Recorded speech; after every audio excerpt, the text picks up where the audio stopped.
Namo Buddhaya, Namo Trinabiya.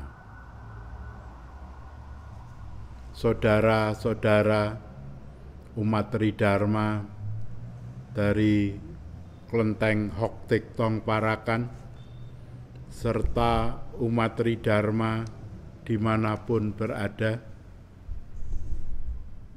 kami sampaikan selamat pagi, selamat jumpa. Pada kali ini saya ingin berbicara soal Tridharma karena 2 hari yang lalu saya mendapat WA dari salah satu umat di Parakan.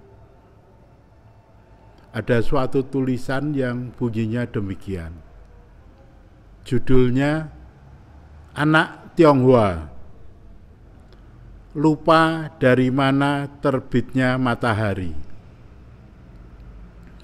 Banyak sekali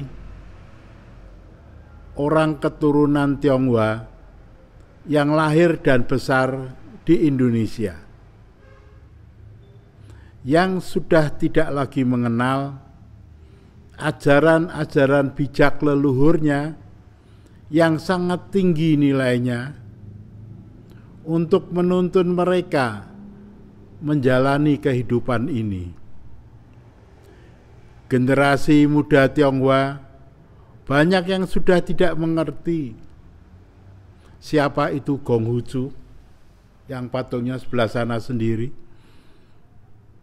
yang lahir pada 551 sebelum Masehi dan wafat pada 479 sebelum Masehi. Kemudian siapa Lao Tzu yang patungnya sebelah sini sendiri, yang lahir tahun 603 sebelum Masehi, dan Buddha Siddhartha Gautama yang lahir 563 sebelum Masehi dan wafat 483 sebelum Masehi, dan lain-lainnya.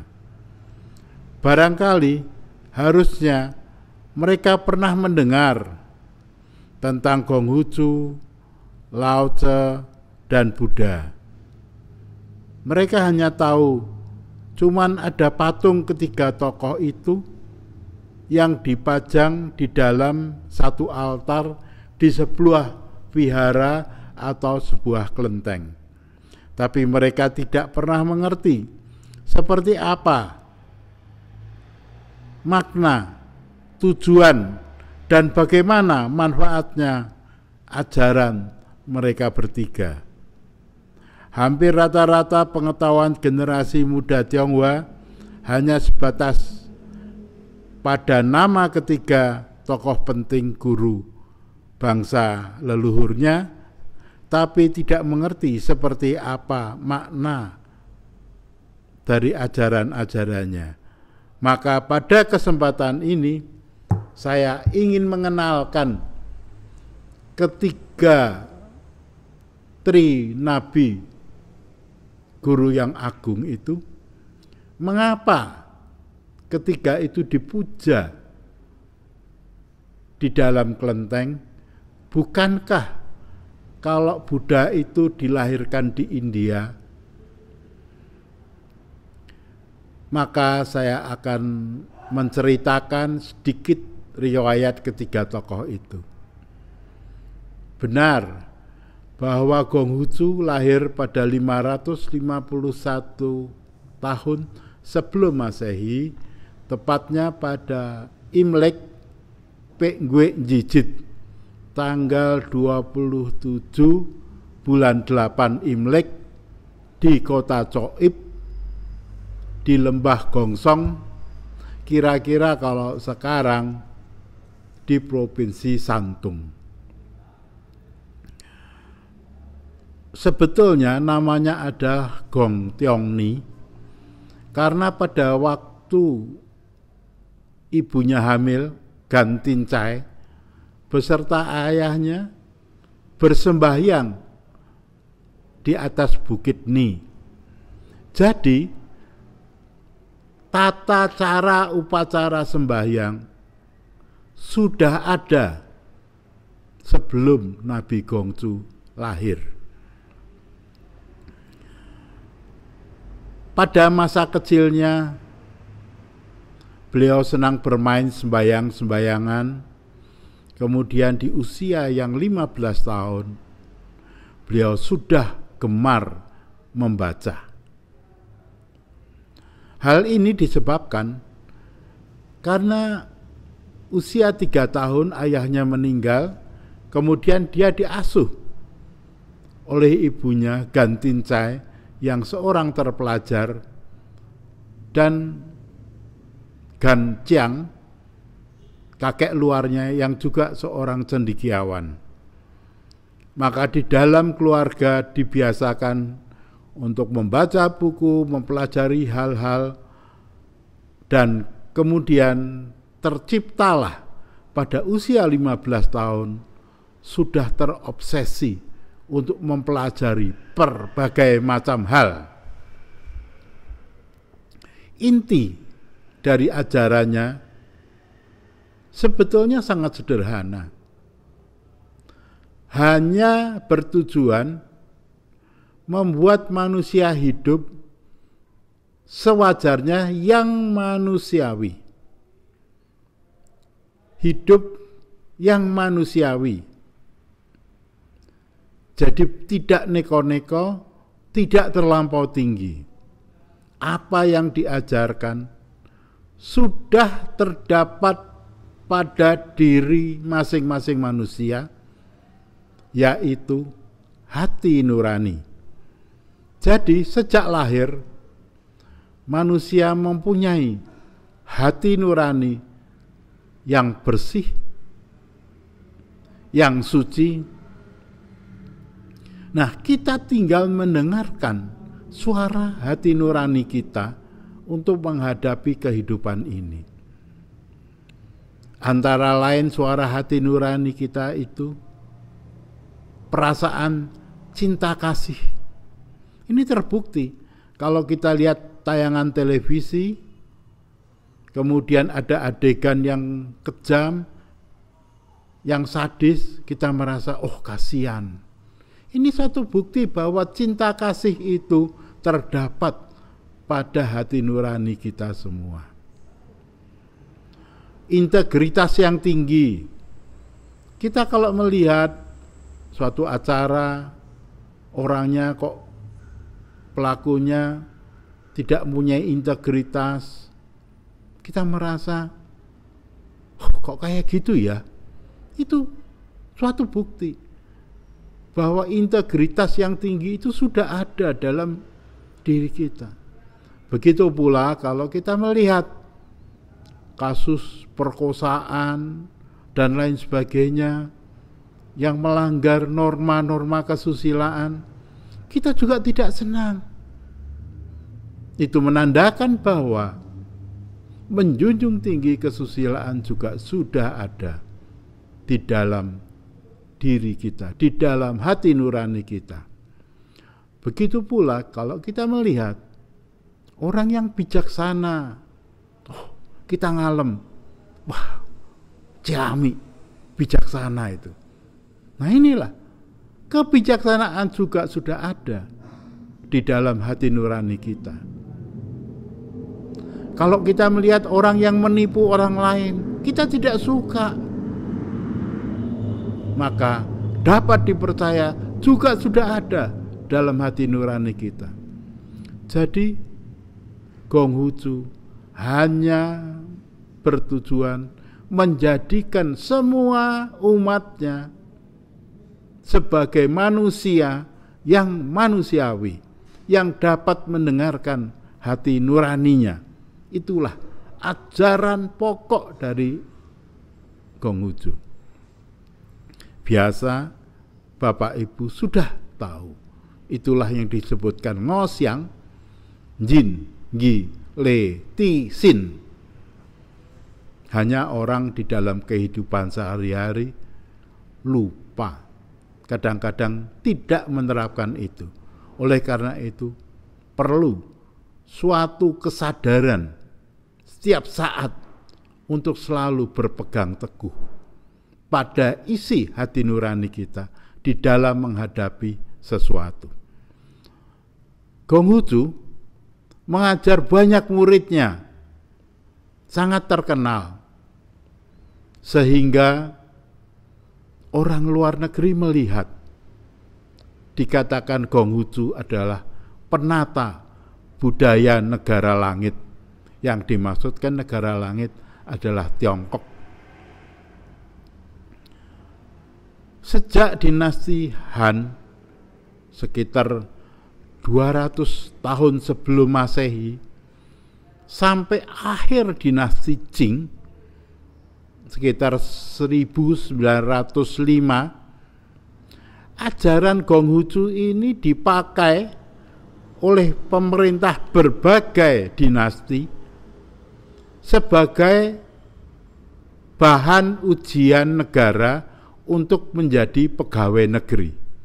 Sehingga pegawai negeri itu harus menghafalkan syair-syair Konghucu. Bertingkat, misalnya di kecamatan ada ujian, yang lulus mendapat gelar Siucai, dan seterusnya di kabupaten, kemudian di provinsi, dan di ibu kota. Setelah lulus ujian ibu kota, biasanya diangkat sebagai menteri, sebagai pejabat pemerintah, dan lain sebagainya. Dengan adanya hal itu, maka semua rakyat Tiongkok berusaha sejak kecil belajar ajaran Konghucu, tapi ya ada yang bisa, ada yang tidak.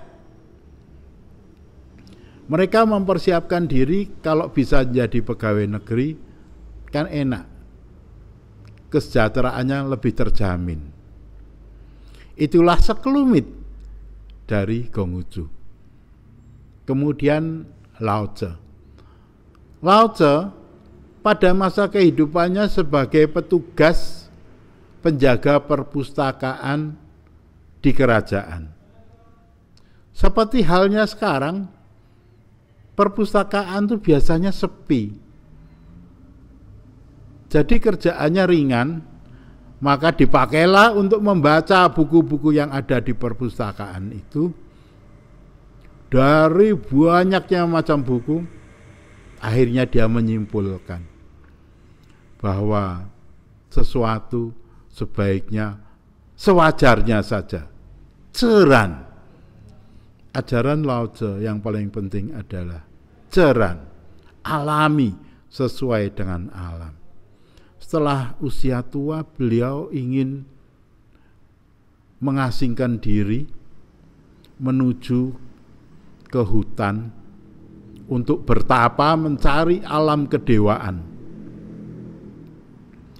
Jadi tujuan daripada Lao Tse adalah untuk mencari alam kedewaan.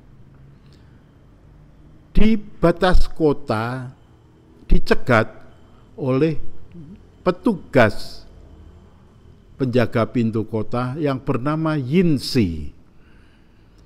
Yinsi mencegat dan berkata, "Tolong, sebelum meninggalkan kota, wariskanlah semua pelajaran Paduka untuk generasi yang akan datang." Pada saat itulah Lao Tse menuliskan 5.000 huruf yang sekarang terkenal dengan nama Tao Te Ching atau Tao Te Ching. Tao Te Ching ini menjadi sangat populer, bahkan sudah diterjemahkan dalam lebih dari 50 bahasa di dunia ini. Orang Barat sangat senang dengan ajaran filsafat Lao Tse ini. Nah, filsafat Lao Tse ini juga dipelajari oleh seorang yang bernama Chang Taoling atau Tio Toling yang hidup pada 153 tahun setelah Masehi. Sebelum mempelajari filsafat Lao Tse, Chang Taoling mempelajari Konfusianisme, setelah itu mempelajari Tao Te Ching, juga mempelajari kitab-kitab lain, kitab-kitab kuno yang ditulis oleh Kaisar Huangti, lalu menyatukan ajarannya Huangti dengan ajarannya Lao Tse, maka disebut ajarannya adalah Huang Lao. Kemudian Chang Taoling melihat kalau ajaran-ajaran Konghucu itu banyak dianut oleh kaum terpelajar dan para pejabat, sedangkan rakyat jelata yang buta huruf tidak bisa mempelajari ajaran itu. Dengan keyakinannya, beliau mendirikan suatu aliran agama Tao. Di dalam aliran itu beliau mengumpulkan setiap muridnya sebanyak 5 gantang beras. Oleh karena itu, aliran itu disebutkan sebagai aliran 5 gantang beras. Beras yang sudah terkumpul kemudian dibagikan pada rakyat yang kelaparan, pada fakir miskin, dan lain sebagainya. Beliau menobatkan Lao Tse sebagai Mahadewa Taisang Lao Jin, menciptakan ilmu-ilmu untuk mengusir setan, untuk membuat Hu, dan lain sebagainya. Ajaran agama Tao menjadi lebih populer di masyarakat umum, merupakan agama rakyat di Tiongkok. Ini sekelumit dari soal Lao Tse. Kemudian tentang Buddhisme. Seperti saudara ketahui, Buddhisme adalah suatu aliran yang dibawakan oleh Pangeran Siddhartha dari India. Beliau lahir pada 573 sebelum Masehi dari putra dari Raja Suddhodana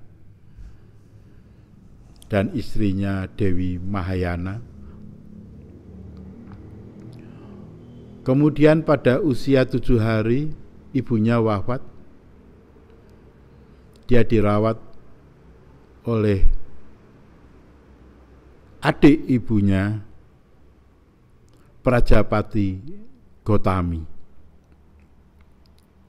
Sejak lahir, Pangeran Siddhartha ini mempunyai suatu kebiasaan yang unik. Pada saat beliau kecil, sekitar usia 5 tahun, ada suatu perayaan Meluku, mulai menanam padi. Nah, pada saat itu oleh para pengasuhnya terlena. Pangeran Siddhartha ditinggalkan sendirian. Para pengasuhnya melihat perayaan itu. Apakah yang dikerjakan oleh Pangeran Siddhartha? Anak usia 5 tahun itu bersila dan bermeditasi. Nah, inilah merupakan kelebihan-kelebihan dari Pangeran Siddhartha.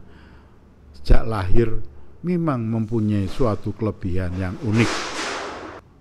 Setelah beliau dewasa, kemudian dinikahkan dengan putri Yasodhara, kemudian mempunyai seorang putra yang diberi nama Rahula. Nah, Rahula ini menjadi belenggu pada kehidupannya karena Rahula dapat menghalangi beliau di dalam cita-citanya untuk menempuh kesucian.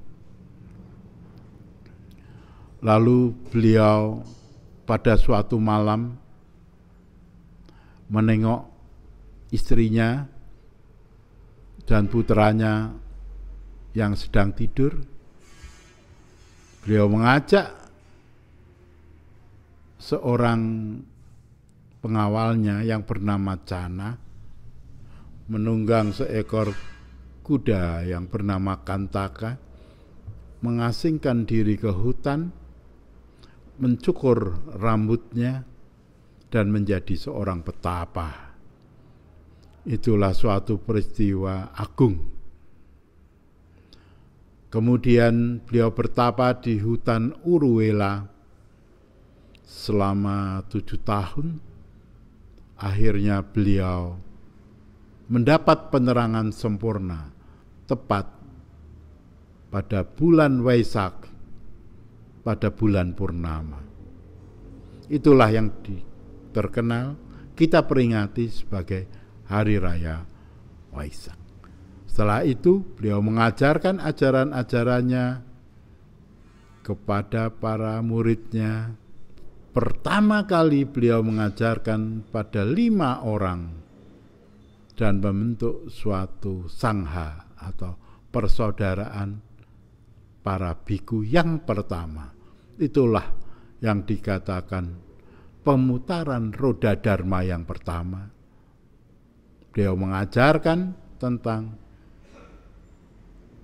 ketidakkekalan yang ada di dunia ini. Di dunia ini penuh penderitaan, harus mencari sebab-sebab penderitaan itu. Kemudian berusaha menghilangkan penderitaan itu. Kira-kira demikianlah inti dari ajarannya. Sebagai salah satu contoh, misalnya kita sakit gigi, kita pikir apa sebabnya kita sakit? Oh, ternyata gigi kita berlubang. Apa sebabnya gigi kita bisa berlubang? Oh, ternyata kurang menjaga kebersihan dan lain sebagainya. Bagaimanakah cara mengatasi penderitaan kita dalam sakit gigi? Ya, kita ke dokter gigi untuk dirawat. Kira-kira demikianlah inti singkat dari ajaran dari Sang Buddha. Nah, di dalam pelajaran Sang Buddha yang paling utama, kita harus mengerti adanya hukum karma. Semua orang tahu hukum karma itu apa. Orang nanam jagung ya tumbuh jagung. Orang nanam kebaikan akan beroleh kebaikan. Orang menanam kejahatan akan beroleh penderitaan. Semua orang tahu. Tapi apakah semua orang bisa selalu waspada di dalam perilakunya kehidupan sehari-hari untuk selalu seralas dengan hukum karma? Belum tentu. Oleh karena itu, Sang Buddha kemudian memberikan rambu-rambu supaya lebih mudah para umatnya untuk selalu ingat pada hukum karma yang terkenal dengan Pancasila. Yang pertama, berusaha menghindari pembunuhan, berarti merawat rasa cinta kasih kita, rasa kasih sayang kita kepada semua makhluk. Nah, hal ini sebetulnya selaras dengan ajaran cinta kasih dari Konghucu. Yang kedua, menghindari pencurian atau tidak mengambil barang apa yang tidak menjadi haknya. Ini juga selaras dengan dapat dipercaya. Yang ketiga, menghindari perjinahan. Ini juga selaras dengan sopan santun dari ajaran Konghucu. Yang keempat, menghindari berkata-kata tidak benar. Ini selaras dengan dapat dipercaya. Dan yang kelima, menghindari mabuk-mabukan atau memakan barang yang dapat menghilangkan kesadaran kita. Ini sangat relevan dengan keadaan sekarang yang banyak orang minum sabu, narkotika, dan lain sebagainya. Jauh-jauh hari, ribuan tahun yang lalu Sang Buddha sudah memperingatkan supaya tidak mabuk-mabukan. Karena kalau kita kehilangan kesadaran, kita dapat melakukan apapun yang buruk. Nah, yang paling penting adalah kita hidup berkesadaran. Jadi pada waktu kita melakukan sesuatu, kita selalu sadar dalam penuh kesadaran. Ini melanggar karma atau tidak. Inilah yang penting dari ajaran Sang Buddha, sehingga pelajaran ketiga Nabi ini sangat berharga untuk kita. Sekarang mungkin ada yang bertanya, kok bisanya menjadi satu? Nah, saya akan bercerita bahwa agama Buddha masuk ke Tiongkok pertama kali adalah pada waktu dinasti Han. Kaisar Han Wuti bermimpi memandang satu patung emas besar dari arah barat. Besoknya mengadakan sidang, para menterinya berkata, "Oh, itu adalah ajaran Buddha dari India."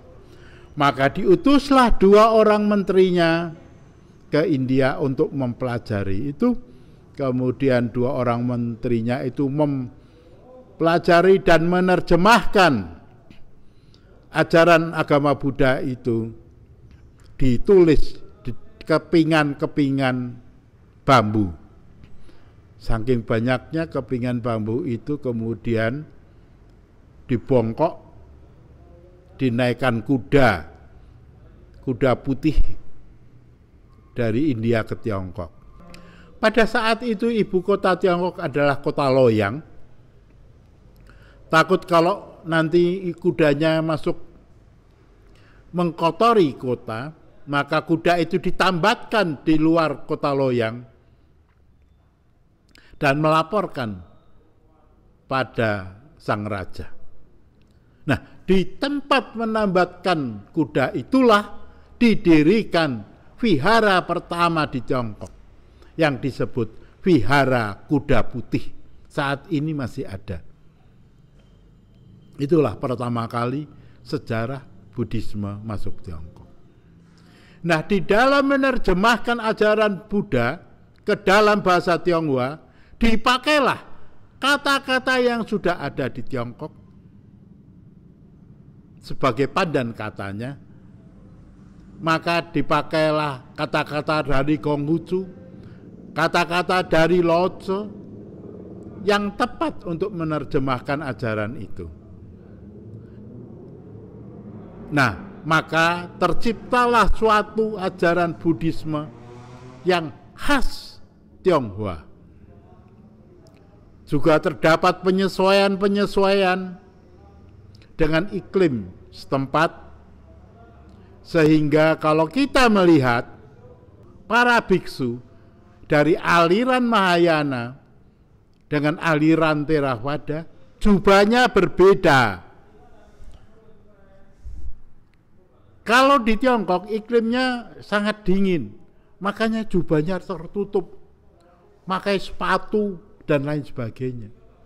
Sedangkan kita melihat dari Theravada, jubahnya terbuka, bertelanjang kaki, paling pakai alas kaki sandal.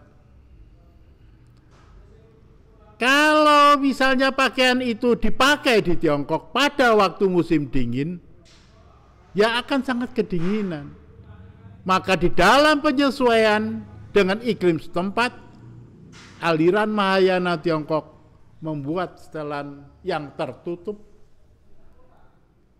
dengan sepatu yang tertutup rapat untuk iklim dingin pada daratan Tiongkok itu. Itulah sebabnya aliran Theravada dan aliran Mahayana yang di Tiongkok berbeda. Nah, kita bisa melihat kedua aliran tersebut ada di Indonesia. Nah, dengan adanya percampuran tersebut, pada waktu dinasti Sung sekitar tahun 1100 Masehi itu ada suatu aliran yang menyatukan, yang dipelopori oleh Wang Chungyang atau Ong Tiong Yang.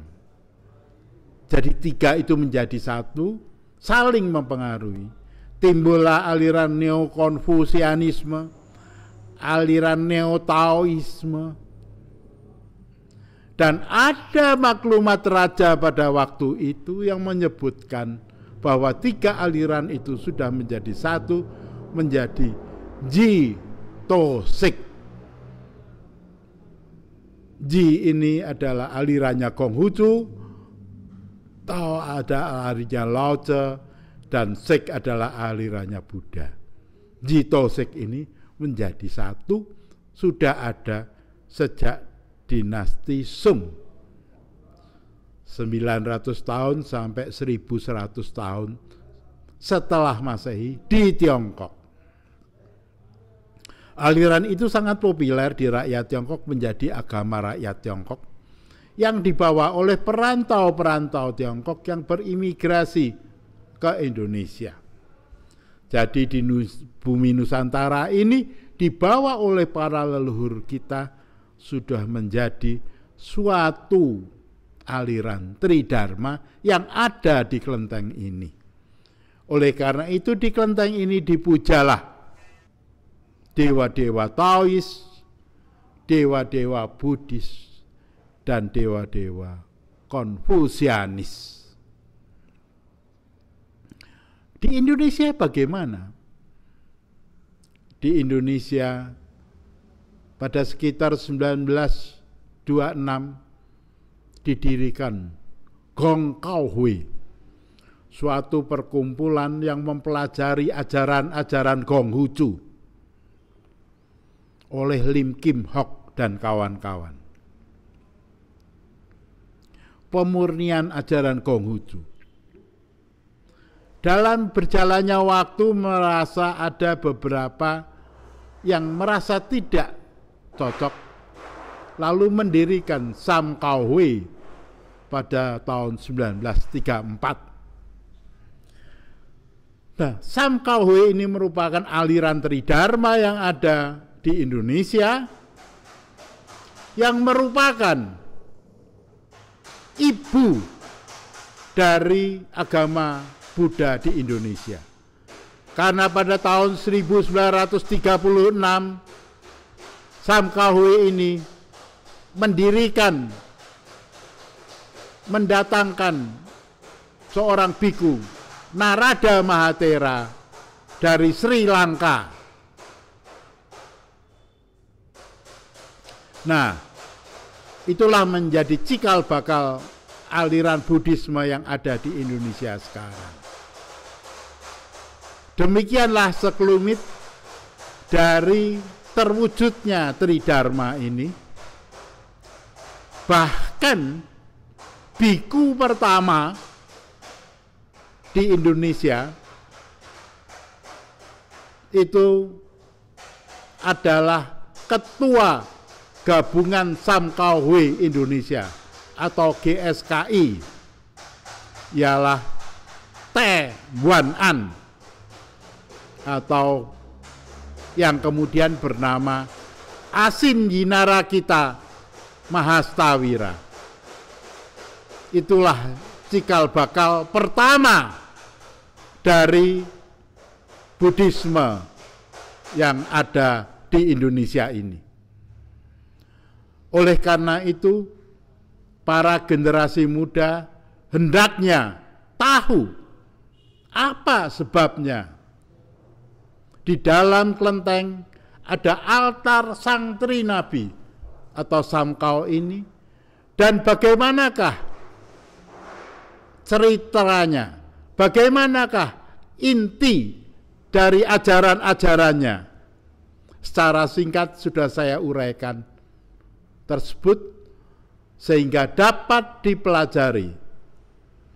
Di samping itu, kalau mau mempelajari ya harus gemar membaca. Gemar membaca dari kitab-kitab tiga nabi itu. Saat ini agama Konghucu sudah diakui di Indonesia dan Kementerian Agama menerbitkan kitab suci, kitab sucinya kaum Konghucu. Bagus sekali. Kitabnya besar, tebal, dan berisi ajaran-ajaran Nabi Konghucu dalam 3 bahasa, yaitu dengan tulisan Mandarin, kemudian dengan cara baca Mandarin, dan terjemahannya bahasa Indonesia. Kitab suci itu diterbitkan pada tahun 2019 ini. Jadi para generasi muda kalau ingin belajar sekarang sudah tersedia banyak buku bacaan. Silahkan baca. Begitu pula kalau kita dengan Google langsung mau tahu ajaran Konghucu kayak apa, langsung keluar.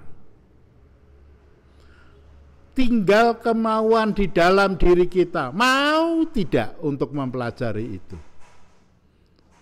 Karena yang penting adalah kemauan untuk belajar. Oleh karena itu, pada akhir uraian saya mengajak seluruh umat Tridharma dimanapun berada untuk selalu belajar.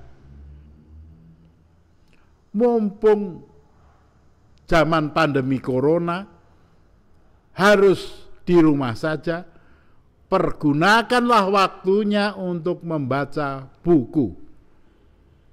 Sekian, terima kasih. Mohon maaf kalau ada uraian-uraian kata saya yang kurang berkenan dan adanya gangguan-gangguan suara karena memang Kelenteng Hok Tek Tong ini di dalam masa renovasi. Sekian, terima kasih. Namo Buddhaya, Namo Tridharmaya.